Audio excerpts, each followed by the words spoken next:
Con ustedes, el profesor Carlos Morris. Con la clase Predicación Expositiva. Hablábamos hace un momento de la introducción al mensaje, lo último que preparamos, pero lo primero en el mensaje en sí. Y decíamos que sirve para despertar el interés, para captar la atención, ¿no es cierto?, de nuestros oyentes desde el primer momento, pero también sirve para preparar a los oyentes para entender el tema a considerar. O sea, es la presentación del tema, es el contestar aquella pregunta de qué se va a hablar. Y de paso es importante esto, porque a veces no nos enteramos de qué iba a hablar el hermano y terminó el mensaje y tampoco nos hemos enterado realmente de qué habló, porque fue por los, dicen en España, por los cerros de Úbeda, o sea, quiere decir que divagó por distintos lugares y realmente no llegamos a ninguna conclusión en base a eso. Ahora, entonces, justamente por eso tiene que desembocar en lo que hemos llamado, o lo que se llama, mejor dicho, la proposición del mensaje. Y decía que esto es muy importante porque esa proposición del mensaje, esa es una sencilla declaración del tema que el predicador se propone considerar, ¿no es cierto?, y desarrollar, etc. Y es en un sentido el anuncio del tema, esa proposición del mensaje. Ahora, debe poder hacerse en una sola frase en lo posible y lógicamente esto contiene o tiene que ver con ¿qué? Con el objetivo que nosotros nos hemos trazado en un principio, ese objetivo específico para este pasaje que tenemos bajo consideración y que vamos a estar explicando, que vamos a estar exponiendo allí. Ahora, esa proposición a su vez nos tiene que llevar, de esa proposición tenemos que llegar a los puntos del mensaje en sí, al cuerpo del mensaje. ¿Cómo podemos hacerlo? Tiene que haber un puente retórico o una frase de transición para pasar de un punto al otro.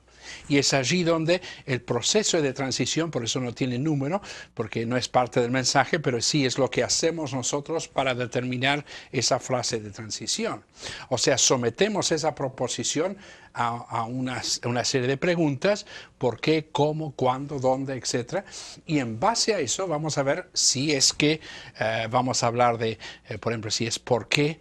Entonces estaríamos hablando de las razones por las cuales es necesario hacer aquello que proponemos, ¿no es cierto? Y entonces los puntos principales serían las razones que vamos dando, las 3 o 4 o 5 razones que vamos dando. Hemos dicho que un mínimo de 2 puntos, un máximo de 5 en lo posible, y luego cada uno de ellos con sus subpuntos, por supuesto, y allí vamos a ir desarrollando esas razones. O si, por ejemplo, la pregunta que hemos hecho es cómo, allí hablaríamos de, bueno, cuáles son las características. Hablábamos de un ejemplo del ministerio, ¿no es cierto? El ejemplo, el siervo de Dios, digamos, en la proposición, el siervo de Dios tiene un modelo ejemplar para su ministerio, y entonces, basándonos sobre ese pasaje, entonces la frase de transición sería que justamente según 1 Tesalonicenses 2, versículos 1 al 12, el ministerio de Pablo nos señala 4 características que debe reunir el ministerio del creyente. O sea que de alguna manera eso está llevándonos entonces a la consideración de esos puntos principales. Ahora, cuando hablamos de los puntos principales, entonces estamos hablando del cuerpo, ya entramos en el cuerpo del mensaje, en las divisiones. Y recuerden esto, que no solamente importa tener algo que decir, sino también cómo decirlo. O sea, es muy importante la forma en que lo hacemos. Cuando hablamos del cuerpo, la discusión, argumento, plan, usen la palabra que prefieren para eso, del mensaje, es esa parte central del mismo que representa la verdad, ¿no es cierto?, contenida en ese texto que es la base del mensaje y el tema. Se puede comparar a la estructura de un edificio. La fuerza del edificio está ¿dónde? En la estructura. Y así la fuerza del mensaje está allí, no en la decoración. Cuidado que hay personas que empiezan por otro lado. Vamos a hablar en la última clase, vamos a hablar del tema de las ilustraciones. Bueno, eso es parte del decorado. Esas son las ventanas, es aquello que son necesarios para que entre la luz, etc. Pero lo importante en el edificio, desde luego, es la estructura. Hay que recordar que una pila de municiones no nos asegura la victoria, así como una pila de ingredientes, y lo saben muy bien las hermanas, una pila de ingredientes no hace ninguna torta, hace falta ordenarlo, hace falta, ¿no es cierto?, poner los ingredientes en su orden y hacer lo que haya que hacer, en fin, para poder luego producir esa torta. Ahora, la importancia que tiene esto de los puntos principales es que asegura la unidad del mensaje, asegura la unidad del mensaje. Contribuye además a la claridad del mensaje y al interés del mensaje. Alguien ha dicho, decía un gran predicador, decía que ningún predicador cansa mientras siga escalando. O sea, mientras siga avanzando de un punto a otro y que se nota ese avance, se nota que se va escalando, se nota que hay una progresión en el mensaje. Nunca nos va a cansar. Nos va a cansar si vemos que divaga, ¿no es cierto? Si se aparta de ese tema, etc. Entonces sí empezamos a perder el interés. Se aprovecha bien el tiempo cuando los puntos están bien desarrollados y además logra la retención del mensaje mediante divisiones efectivas. La retención tanto para el que está hablando como también para los oyentes. Yo soy un forofo, dicen los españoles, un hincha de la mnemotecnia, es decir, me ha tocado dar cursos sobre mnemotecnia, o sea, el arte de la recordación, y entonces todo aquello que contribuya a que pueda recordarse mejor un mensaje, mucho más efectivo, desde luego. ¿Por qué? Por una razón muy sencilla. Si uno empieza a analizar cuánto se recuerda de un mensaje, uno empieza a darse cuenta qué importantes son los puntos principales. Que esté bien hecha esa estructura, que esté bien hecho ese bosquejo que sale, ¿no es cierto?, o que tiene que ver con esa estructura. Y entonces es importantísimo entonces hacerlo bien para que pueda recordarse esto bien. Ahora, la mira u objetivo del cuerpo del mensaje mantiene al mensajero centrado en su mensaje, hace más difícil divagar del tema, desde luego, si va bien el desarrollo, ayuda a retener la atención de los oyentes y si vemos que la cosa va avanzando. Y para mí es un detalle muy interesante cuando veo que las personas en un mensaje, cuando están escuchando un mensaje, sacan el lápiz o sacan un bolígrafo y empiezan a escribir. Porque quiere decir que están entendiendo que hay una dirección en el mensaje, que hay un avance en el mensaje y que lo pueden, por lo tanto, pueden seguirlo.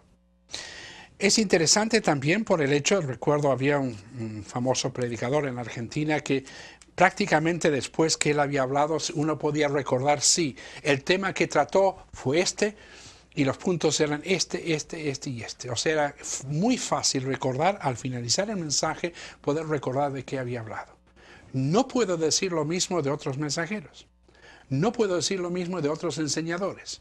A veces les cuesta, bueno, habló del tal tema, pero realmente decir cómo lo desarrolló cuesta un poco. O sea, vuelvo a insistir, sirve para el que está hablando, pero sirve también para los que están escuchando, para que puedan recordar, ¿no es cierto?, de qué iba la cosa y cómo fue desarrollando el tema.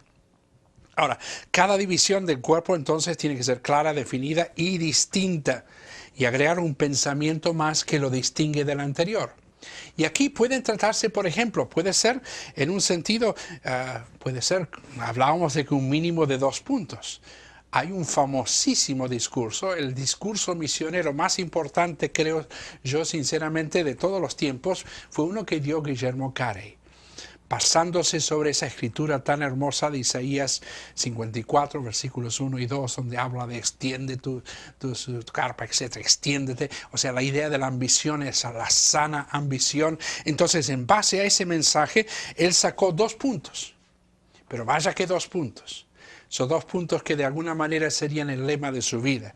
El primero era, esperad grandes cosas de Dios. El segundo, emprended grandes cosas para Dios. Esperad grandes cosas de Dios, emprended grandes cosas para Dios. Todo el mensaje lo basó sobre esos 2 puntos, pero vaya que 2 puntos.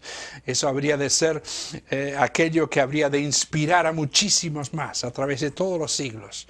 Es en un mensaje que, a pesar de que fue dado en 1700 y pico, no recuerdo el pico en este momento, pero ya en el siglo XVIII, sin embargo, sigue resonando todavía esos famosos 2 puntos de Guillermo Carey. Ahora, las divisiones no deberán ser demasiado prominentes. ¿Os imagináis un cuerpo humano donde se destacan demasiado los huesos, especialmente las costillas? No creo que a nadie nos guste ver a una mujer, en el hombre no se nota tanto, pero en la mujer, ¿no es cierto?, donde le sobresalen los huesos, ¿no? Uno no quiere eso. Entonces las divisiones sí tienen que estar, tienen que notarse, sí, pero no destacarse, si me entendéis la diferencia allí. Y algo muy importante, las divisiones tienen que reunir tres condiciones importantísimas: orden, movimiento y progreso. Y cuidado que si no se dan los tres, no vale. Os doy un ejemplo.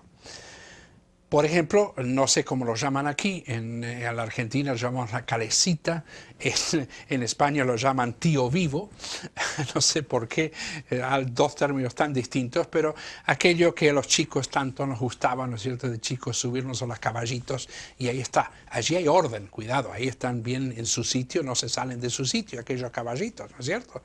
Hay orden, hay además de eso, hay movimiento, sí, está girando, hay movimiento. ¿Pero hay progreso? Claro que no. No estamos llegando a ninguna parte, estamos dando vueltas y vueltas.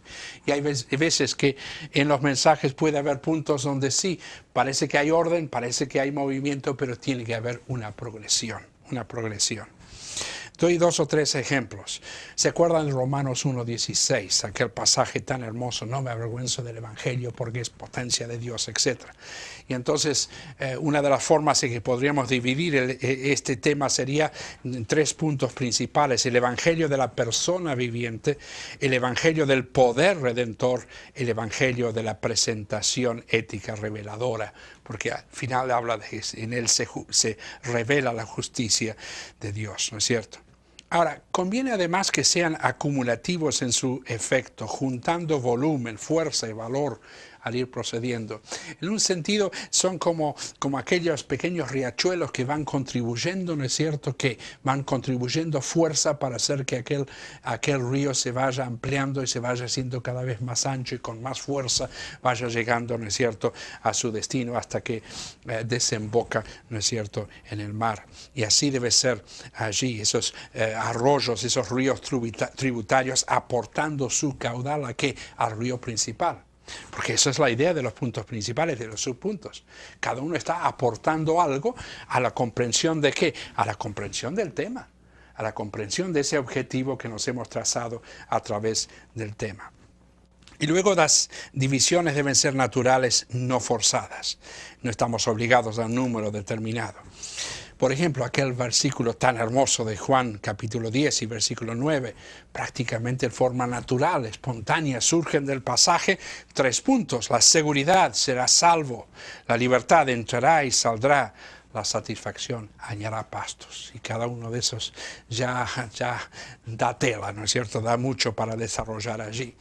O Primera de Corintios, capítulo 1 y versículo 30, ¿no es cierto?, donde está hablando que Cristo nos es hecho, y se acuerdan primero, y es interesante verlo desde esa perspectiva.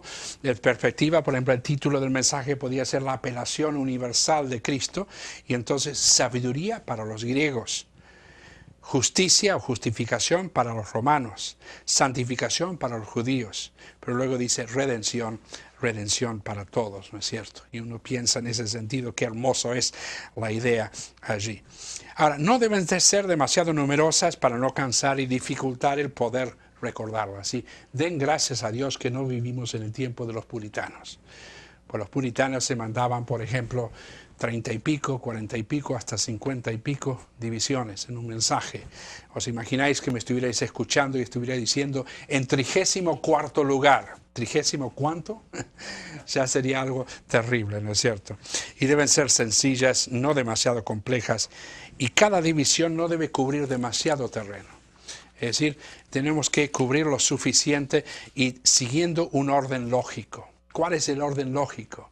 Por ejemplo, es interesante ver que esto se manifiesta en la Escritura, de lo abstracto a lo concreto, de lo general a lo específico, de lo negativo a lo positivo. Y cuidado, siempre hay que terminar con la nota positiva. Aunque quizás algunos de los puntos principales sean negativos, nunca terminemos con lo negativo, siempre tiene que llevarnos a lo positivo, de la evidencia secular a la bíblica, de lo falso a lo cierto. Es decir, hay un orden lógico, tiene que haber un orden lógico allí.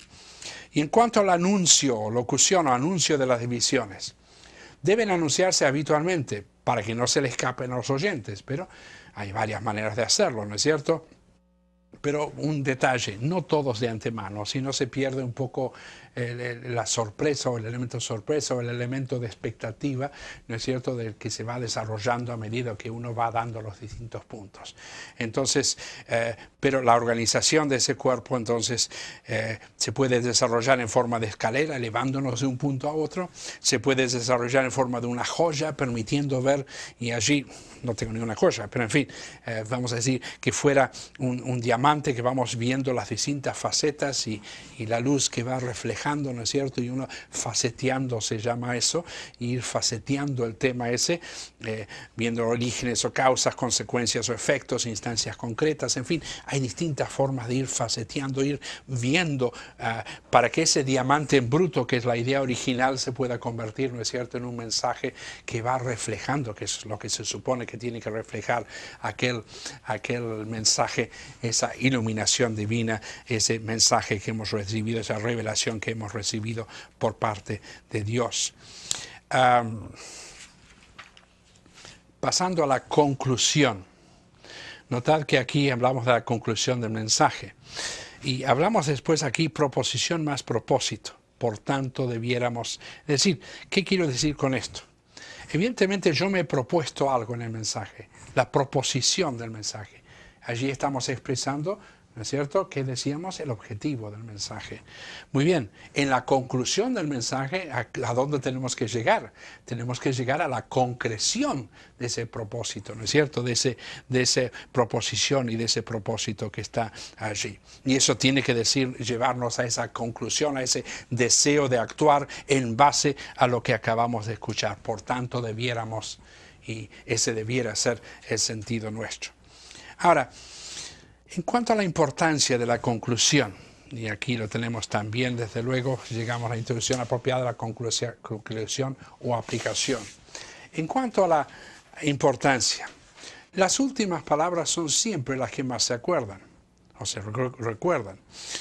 Si hiciéramos una investigación un poco de cómo es el proceso de recordación, siempre son los primeros números y los últimos números de una lista de números los que se van a recordar.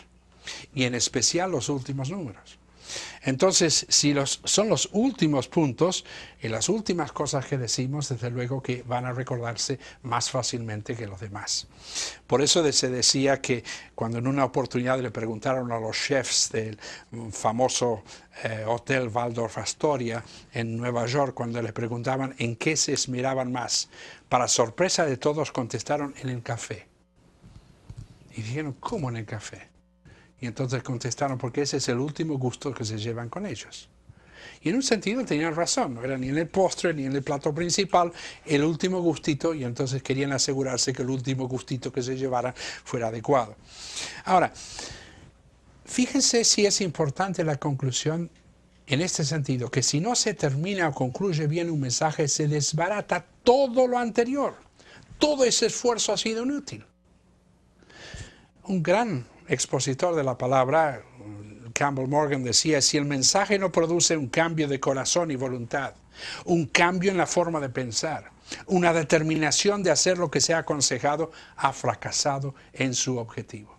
Y este es el cuidado que tenemos que tener. No podemos ni debemos fracasar, ¿no es cierto?, en ese intento. Ahora, quizás muchos mensajes fracasan justamente en su conclusión. ¿Por qué? Porque no tenían un objetivo claramente definido. Y como podríamos haber dicho al principio, el que apunta a nada logra justamente ese objetivo, nada. Y entonces es importante notarlo. Ahora, su propósito es múltiple. Primero, resumir los pensamientos principales, refrescar la memoria de los oyentes, pero cuidado, sin ser repeticioso, porque lo repeticioso, desde luego, o sea, es una forma de recapitulación, pero con el cuidado de que sea hecha de tal manera que no parezca que otra vez estamos volviendo a lo mismo, ¿no es cierto?, sino la forma de recapitulación. Además, atar los cabos sueltos que pueda haber en el mensaje y así evidenciar la unidad del mismo. O sea, todo ha desembocado en esa conclusión. Y tiene que notarse que todo desemboca allí. Ahora, después, además, remachar la verdad en el recuerdo de los oyentes con un golpe de gracia final, por así decirlo. Y luego buscar un veredicto o decisión con respecto al tema del mensaje. Que el oyente realmente se diga a sí mismo, entonces yo ¿debo qué? Debo hacer aquello que se me está aconsejando. Ese mensaje ha sido sobre el tener un encuentro diario con el Señor. Entonces sí, tengo que tener ese encuentro diario con el Señor. Si es un llamado a la consagración, entonces sí, tengo que consagrar, tengo que entregar mi vida al Señor, tengo que ponerme en sus manos para que Él haga lo que Él quiere conmigo, etc. O sea, realmente buscar un veredicto, una decisión, si no, ¿para qué estamos allí? Estamos entreteniendo nada más. Y el mensaje expositivo, la aplicación expositiva jamás tiene el propósito de meramente entretener. Puede ser entretenido en el buen sentido de la palabra, cuidado. No tiene por qué ser pesado un mensaje, no es cierto de ninguna manera. Es interesante, estaba revisando una serie de libros en una biblioteca de una de las universidades evangélicas y tenían sobre el tema de homilética más de 500 libros sobre el tema, muy interesantes. Y estaba hojeando algunos de los títulos y realmente había uno que me llamó poderosamente la atención, decía algo así, no recuerdo exactamente las palabras, pero si es aburrido usted tiene la culpa, algo así era el título, si es aburrido usted tiene la culpa, o sea, el predicador tiene la culpa de que sea aburrido aquello, desde luego, y quiere decir que realmente no está logrando su objetivo. Luego, aplicar la verdad de forma práctica, mostrando medios y maneras, ¿no es cierto?, en que puede aplicarse lo que se ha dicho. O sea, sugerir un curso de acción. ¿Qué puedo hacer entonces? ¿Qué puedo hacer entonces? Y esto es muy importante que así sea. O sea, así se está mostrando que la relevancia, la vigencia del tema otra vez. Porque estamos mostrándole cómo esto se afecta a su vida, cómo él puede poner en práctica aquello que se le ha dicho. Ahora, las características tienen que ser breves. Se trata de una conclusión y no de otro mensaje, por favor. Como una especie de estocada final. De otro modo, el interés va a ir flaqueando. Si empezamos y parece que es otra parte del mensaje, no, es la conclusión. Por eso, nunca se debe prometer que se va a concluir a la brevedad y no hacerlo, si no estamos cumpliendo nuestra promesa. Alguien diría, bueno, pero el apóstol Pablo decía, finalmente, hermanos, y después se mandó 2 capítulos más, aunque él no escribía en capítulos, desde luego. Bueno, pero el apóstol Pablo se podía dar ese lujo, nosotros no nos podemos dar ese lujo, además no creo que ninguno de nosotros estemos en la misma liga que el apóstol Pablo en cuanto a su capacidad. Además, tiene que estar bien preparada, tiene que ser una de las partes del mensaje que más se prepara. Y sin embargo, es la parte que muchas veces dejamos librado a lo que se nos ocurra en ese momento. Mis hermanos, si estamos preparándolos delante del Señor, buscando la dirección, lo hemos dicho aquí en un principio, buscando la dirección, en contacto, aquí, ¿no es cierto?, pensando en cuál es en la guía, buscando la guía del Espíritu Santo, entonces nosotros tenemos que pensar aquí que esa conclusión debe realmente ser adecuada para que pueda, ¿no es cierto?, pueda llegar al fin que nos hemos propuesto. Entonces, el Espíritu Santo es el que nos puede guiar, ¿no es cierto?, inspirándonos, iluminándonos, precisamente ¿para qué? Para aplicar esa verdad. Ahora, si no lo hacemos adecuadamente, es como aquel avión que está averiado, y recuerda lo que tienen que hacer los aviones averiados. Dar vueltas y vueltas y vueltas hasta que se agota el combustible y recién entonces aterriza. Y hay algunos mensajes así. Porque estamos escuchando, nos damos cuenta que se le han agotado las ideas y sigue dando vueltas y vueltas y vueltas y hasta que no se agota del todo, ahí estamos nosotros sufriendo todos a ver a dónde va a llegar y cuándo por fin va a aterrizar este mensajero y este mensaje de él. Ahora, o puede parecerse también al automóvil que le han fallado los frenos y no para hasta que se estrella en una pared. También hay mensajes así. Tiene que ser variado. Evitemos frases así como, por ejemplo, y ahora en conclusión. Hay muchas maneras que se puede hacer y hay muchas formas en que se puede terminar un mensaje, citando la estrofa de un himno o una poesía, pero que sea corto, por favor, no toda una poesía o todo un himno con sus 7 estrofas o lo que sea, empleando una cita apropiada de una persona de cierto renombre, mediante una pregunta impactante que se deja con una especie de desafío, flotando un poco allí en el aire, haciendo un resumen de las verdades más importantes, contando quizás un incidente solemne que sirva para llegar al mensaje, para hacer llegar el mensaje, o muchas veces haciendo una apelación a la imaginación también, o una sugerencia práctica de cómo puede concretar lo que se ha expuesto, lo que se ha sugerido a través del mensaje, o llamando desde luego a la decisión. Pero 2 cosas que hay que evitar como la plaga. Primero, evite a toda costa toda disculpa. ¿Cuántas veces hemos escuchado cosas como, perdonen hermanos estos pensamientos mal hilvanados? Y ya nos exponemos mal. O eviten toda broma, no es momento para broma. Y además, nunca introduzcan un pensamiento nuevo en la conclusión. Nunca introduzcan un pensamiento nuevo en la conclusión. La conclusión tiene que ver con el mensaje, el tema que se ha estado desarrollando. No podemos distraer la atención, entonces, llamando la atención a algo nuevo.